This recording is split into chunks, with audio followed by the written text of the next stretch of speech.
महर्षि दयानंद जी के ग्रंथों में हम ईश्वर के वेदोक्त यथार्थ स्वरूप को जान रहे हैं। ईश्वर और जीव में क्या समानता है? दोनों चेतन स्वरूप हैं, दोनों का स्वभाव पवित्र है, अविनाशी और धार्मिकता आदि ये भी दोनों का स्वभाव है।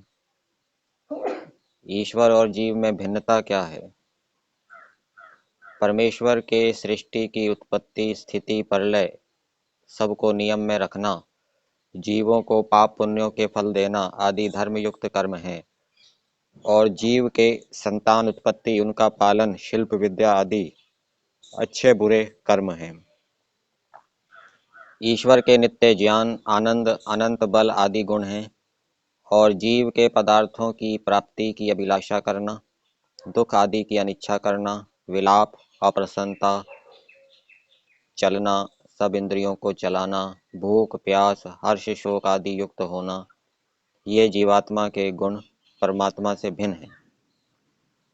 ईश्वर स्वतः त्रिकालदर्शी नहीं है, किंतु जीवों के कर्मों की अपेक्षा से त्रिकालज्ञता ईश्वर में है।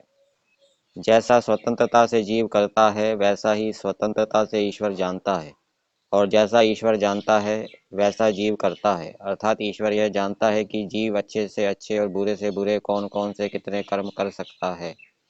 प्रश्न: ईश्वर स्वतः त्रिकालदर्शी क्यों नहीं है?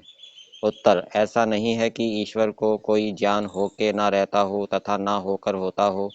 परमेश्वर का ज्ञान सदा एक रस अखंडित वर्तमान रहता है, इसलिए परमात्मा स्वतः त्रिकालदर्शी नहीं है। भूत भविष्यत जीवों के लिए है, जीवों के ज्ञान होके नहीं रहते और ना होके होते हैं, अतः जीव स्वतः त्रिकालदर्शी हैं। उनका ज्ञान वर्तमान नहीं रहता, खंडित हो जाता है। ईश्वर का ज्ञान अनादि होने से जैसे उसका कर्म का ज्ञान अनादि है, वैसे ही दंड देने का ज्ञान भी अनादि है। दोनों ज्ञान उसके सत्य हैं। कर्म ज्ञान उसका सच्चा हो और दंड ज्ञान झूठा हो, ऐसा नहीं है।